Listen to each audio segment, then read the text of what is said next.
ran for vice president with Al Gore in 2000. Now, he was a traitor. He needed to be destroyed as a message to anyone who would actually dare to show true dissent. By 2006, Lieberman had been thrown out of the Democratic Party for his heresy and was now an independent senator from Connecticut. Perhaps the best example, though, and one that played out in the new media landscape, was Andrew Sullivan.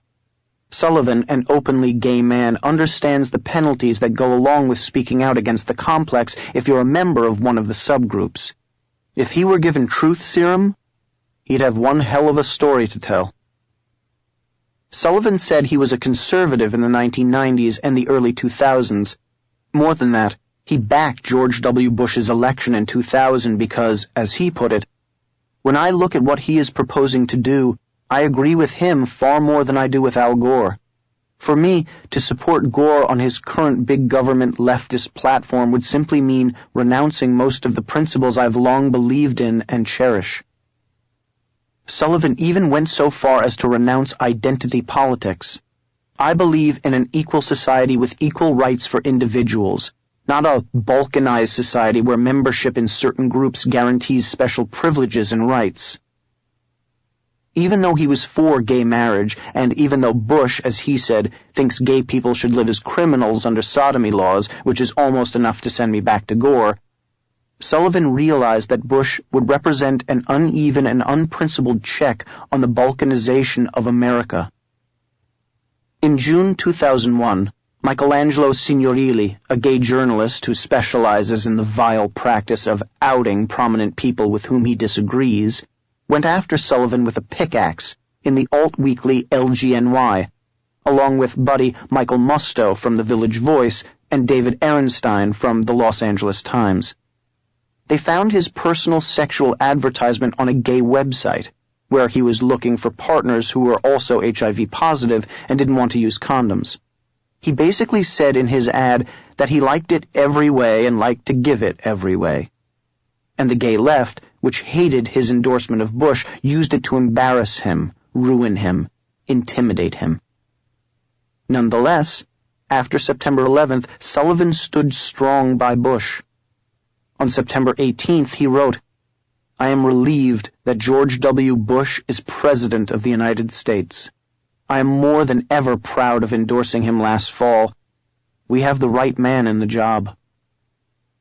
Over the next 2 years, Sullivan maintained his pro-Bush position, hoping to convince gay Americans that Bush's push for liberty in the Arab world was good for the gay community. Then, in February 2004, in response to the Massachusetts Supreme Court's ruling forcing same-sex marriage on the state, Bush came out in favor of a constitutional amendment to protect marriage. That was it for Sullivan. He went berserk. "War is declared," he proclaimed in caps lock. Those of us who supported this president in 2000, who have backed him wholeheartedly during the war, who have endured scorn from our peers as a result, who trusted that this president was indeed a uniter rather than a divider, now know the truth. In his well-traveled, influential post-9/11 writing, Andrew Sullivan had two fronts, pro-gay and pro-war on terror against radical Islamists, which meant he was living two lives. For years, Sullivan was effectively fending off the gay left. It was a tenuous, delicate détente in which Sullivan rightfully posited that Bush was fighting for Western liberalism over the blatantly anti-gay and medieval radical Islam. How Sullivan held the gay left at bay for as long as he did was impressive. But when Bush disappointed him by taking a stand against gay marriage in the strongest possible terms, Sullivan had a choice. Either lose his standing in the gay world, or keep that standing and ditch Bush. Aside from Hollywood and the gay left, the mainstream left began trotting out victim after victim to blame Bush for their misfortunes. The left began politicizing 9/11 by suggesting that if anyone from the right mentioned it, they were exploiting 9/11 in grotesque fashion, while simultaneously granting authority to the Jersey girls, whose husbands died that horrific day, and who blamed the Republicans exclusively for presiding over the 8 months prior to 9/11 as opposed to the 8 years of prior Democratic leadership in the White House. The left also accused the right of the tactics they themselves were using, claiming the right was politicizing 9/11 and challenging the patriotism of its political enemies.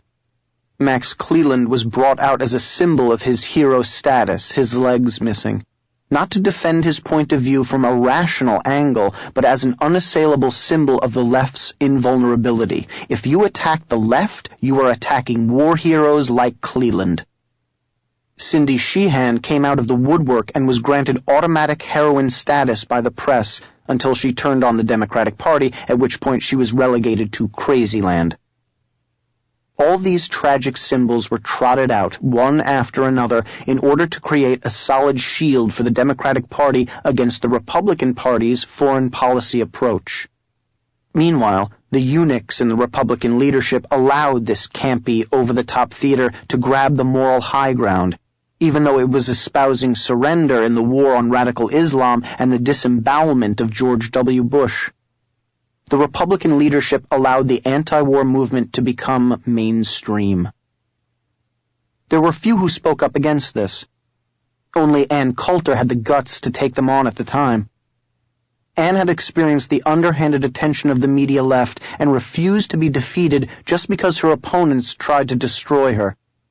Her refusal to play by the enemy's rules made her a warrior of the highest order, exposing the leftist tactic of using grief as a means of stifling dissent.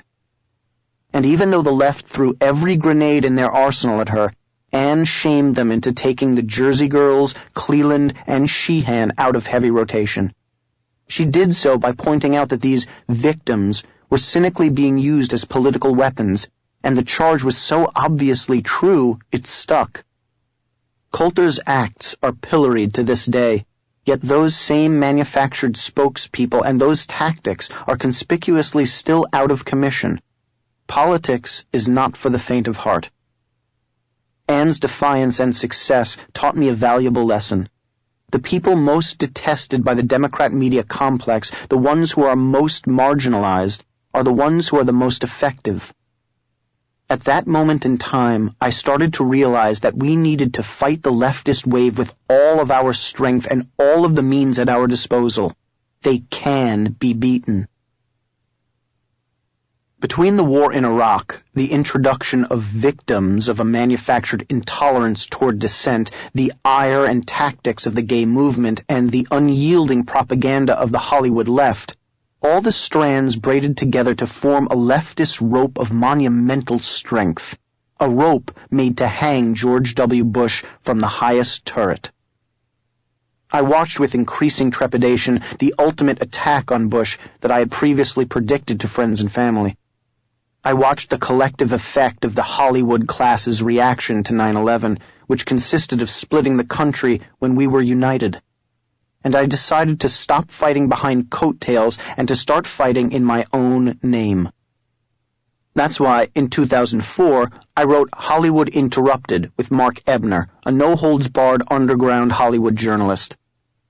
I wrote it out of the pure outrage welling up in me as I saw the Hollywood left filling the void in the Democratic Party after 9/11, normalizing the most extreme scorched earth measures against a wartime president. I wrote it because of Sean Penn and Martin Sheen and all these radicals who had clean haircuts and wore $3,000 suits and used the power of their image to legitimize the profoundly damaging metamorphosis the Democratic Party was undergoing. The transition from the party of Joe Lieberman to the party of Nancy Pelosi, Harry Reid, and Howard Dean. The biggest point I wanted to make was one I'm still making. Hollywood is more important than Washington. It can't be overstated how important this message is. Pop culture matters. What happens in front of the cameras on a soundstage at the Warner Brothers lot often makes more difference to the fate of America than what happens in the back rooms of the Rayburn House office building on Capitol Hill. That book covered everything from the sexual deviance of the Hollywood crowd, it was like Tulane West, to the cult adherence to Kabbalah and Scientology, to the discrimination against conservatives in the business. It was a total assault on the town and on the industry. It was also my first taste of personal public scrutiny. For the first time, I was a public figure appearing on Fox News and AM radio, not just to attack these people and their methods, but to remind Americans that Hollywood wasn't trivial, that it was the most dangerous propaganda tool of the left in America. During that time, Dennis Miller began putting me on the air, and I started to realize the value of some of these tactics that the left uses. I saw the value of telling a joke while making a point. I was beginning to act on my theory that it was more important to stay in Los Angeles and affect change from the outside of Washington and the inside of pop culture rather than the other way around. I was beginning to understand how to integrate jokes and humor into a hybrid persona that was part politics and part entertainment. But along with those realizations came another realization. I began to see the fundamental flaw in the left's scorched earth tactics. They can only tear down, not build up. And it hit me that the tearing down of the other wasn't enough. Every time I did a Fox News hit where I attacked Michael Moore, no matter how valid the attack, no matter how much I had raised my fledgling Q rating, I felt emasculated and cheapened because I was only tearing down, not building. I felt the inherent lack that resides in the right, which was so removed from the cultural process because it had self-removed, abdicated its responsibility to be a steward of the culture, handed over the entire means of representing the United States abroad and teaching Americans about America at home to the hard left. But I also knew that the left's control was a false architecture born of smoke and mirrors, born of a media age in which the left controlled who was cool and who was not, who was in the in crowd and who was in the out crowd, punishing those who would step out of line and rewarding those who went with the flow. Even big stars were punished. How much more so would makeup artists doing Susan Sarandon's eyeliner be punished if they openly traded views on the war in Iraq? Leftists without credentials made it in Hollywood because they were leftists. All they had to do was show up to Jeffrey Katzenberg-sponsored fundraisers and Katzenberg would scratch their back. But underneath the surface, there were a lot of people who didn't agree with Katzenberg and who were waiting to be unshackled from the ideological slave ship. Which led me to my next mission, finding as many people as I could who were right of center in Hollywood and putting them in touch with one another, building an underground social network. It became an obsession, one that powerful people in the industry started to lead. I started creating a Rolodex, going out to lunch with the secret Hollywood conservatives, putting them in contact with each other. People who you would never believe in a million years are conservative, who create a left-of-center image to get work, but who despise what they have to do to get a job and long for the day true ideological freedom comes to Hollywood. Even the left has convinced itself that these people don't exist. But they do exist, and there are huge numbers of them. Thousands of them in every nook and cranny of the industry. You see them on screen. You see them in the credits. You see them everywhere from the grips and the cameramen to the biggest directors and stars in town. And if they are introduced to each other, they will begin to break the stranglehold the left has on Hollywood. I was helping introduce them, helping them make connections. That was the first step. The next step was exposing the left for what it truly was. That couldn't be done by simply pointing them out. It had to be done with their consent, with their input. It required a near magic confluence of events in order to happen. And it happened. At the exact moment in my life when I was recognizing the strength of my anti-leftism, my anti-communism, at the exact point when I was seeing that my emotions and theories were unintentionally driving me toward an accidental culture warrior status, at the exact juncture when I was realizing that the most brutal, evil force I could imagine wasn't Al-Qaeda or radical Islam, at least you know where they're coming from, the brutality of their mission and their anti-Western, anti-classical liberal hatred, but the complex surrounding me 24/7 in the form of attractive people making millions of dollars whose moral relativism and historical revisionism and collective cultural nihilism were putting them in the same boat as the martyrs of radical Islam rather than red state Americans. At the exact time when I was undergoing the fundamental recognition that my neighbors in West Los Angeles were acting to undermine national cohesion in a time of war which put me in a perennial state of psychic dissonance. At exactly that point, I got a phone call from Arianna Huffington. "Do you have any ideas for a website?" she asked. Now, by this point in our tale, Arianna Huffington had shifted her political viewpoint and was in league with the very people I had grown to oppose. How that happened is surely another story. But when that group of people came to me with Arianna as their spearhead, I saw that it was a unique and dangerous opportunity. I approached my peers on the right with my idea, and they loved it. The idea was simple. "What," I said, "if we can get the collective left that we have dinner with, cocktail parties with, the left that talks crazy in private but only expresses itself at the Daily Kos under pseudonyms, what if we can get them all to put their names next to their crazy ideas? What if we can make it a one-stop shop for exposing liberals for who they are and forcing them to stand by their positions?" I presented the idea to Arianna from a different standpoint, of course. I told her she should set up a salon for like-minded thinkers to express their views, and Arianna loved it too. I went in with dual purposes. While the Huffington Post, in theory, served Arianna's and the left's goals of creating a battlefront where they could fight their battles, it served my ulterior purpose of creating preparation for talk radio and cable news, where everyone could see what lunacies constituted the thought processes of the richest noblesse oblige liberals in our land, the people who benefit the most from our way of life and yet craft the culture of our land in opposition to that way of life. Frankly, I wanted to put them on display, and for different reasons, so did Arianna. I knew going in that this was going to be a difficult psychological test of my resolve.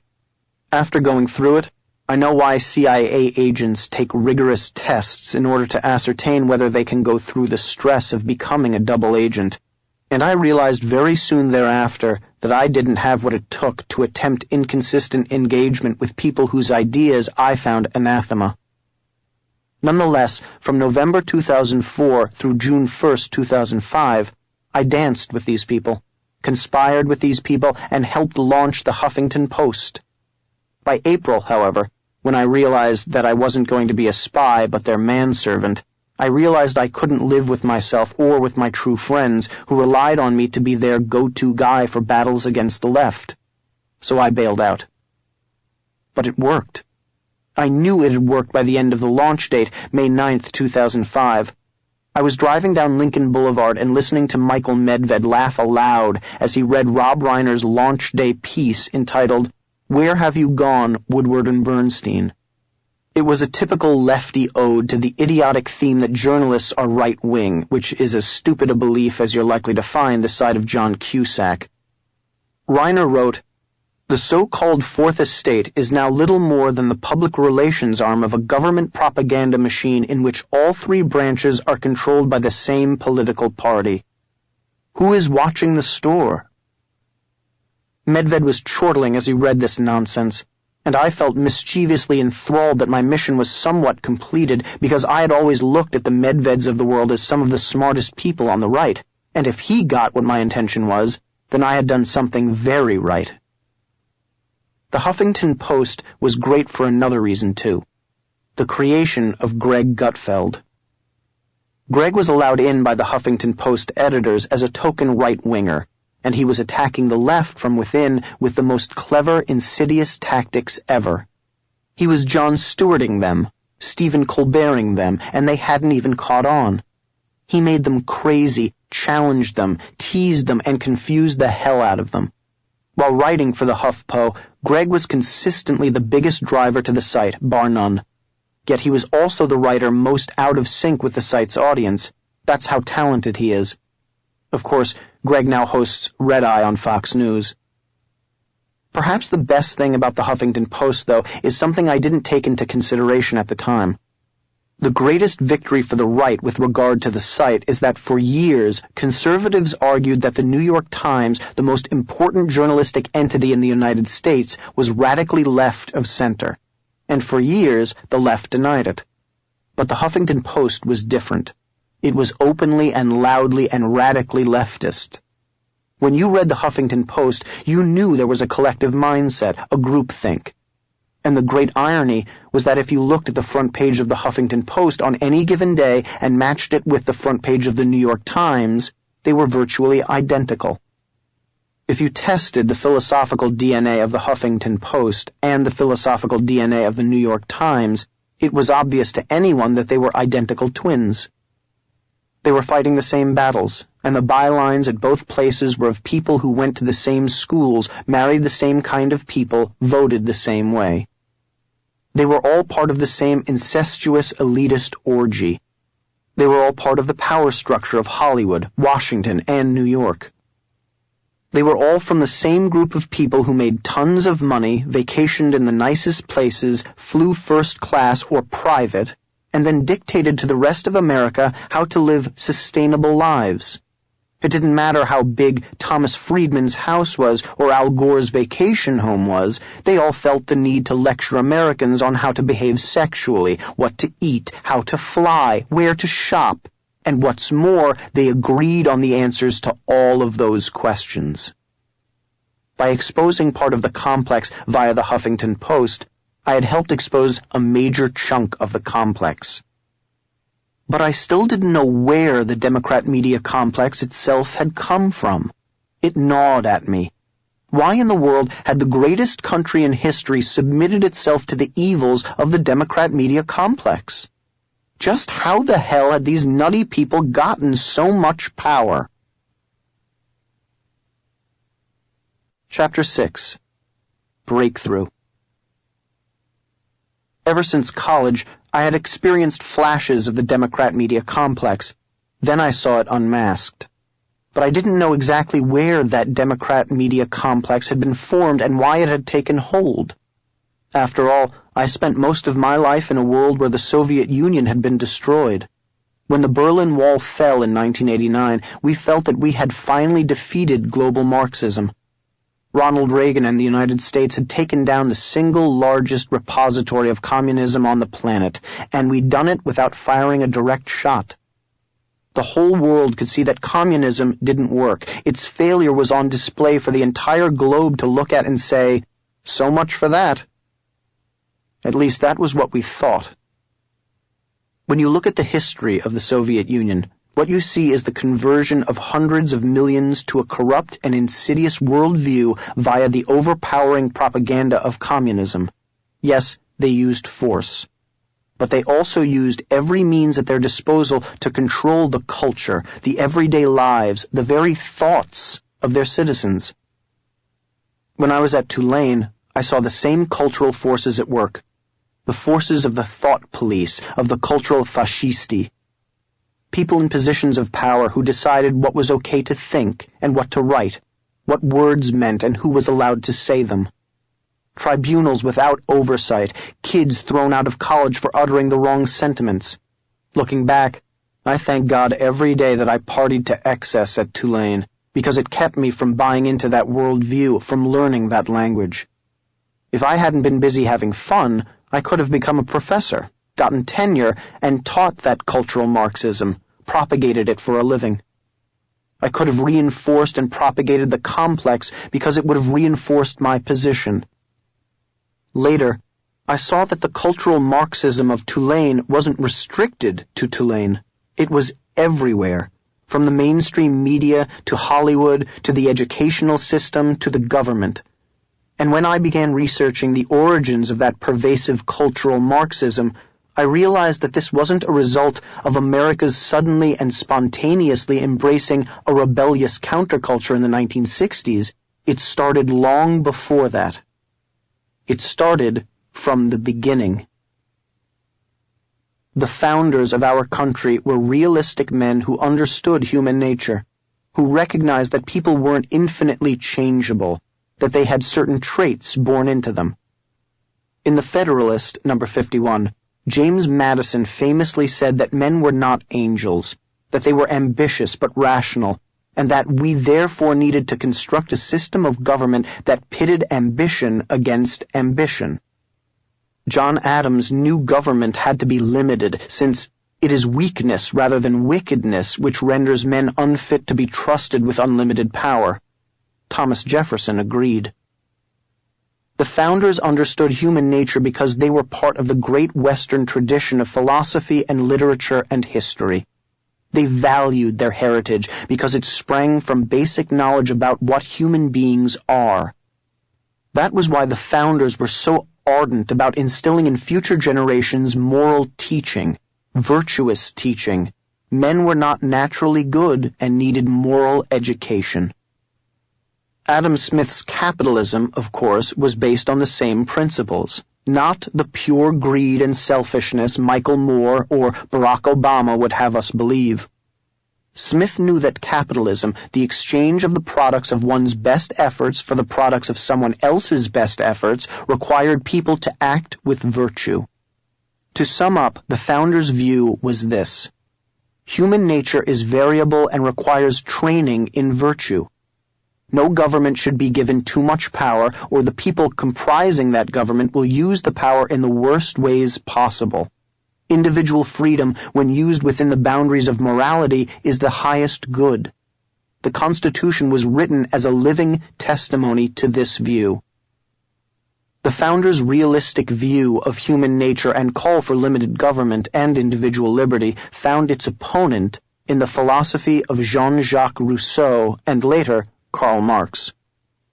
Rousseau thought that people were naturally good and were corrupted only by the development of the surrounding society. He himself was not naturally good, fathering 5 children out of wedlock and abandoning them all to orphanages. He also thought that modern society, created as it was to protect property rights and life, had destroyed the natural communism that prevailed before the advent of society.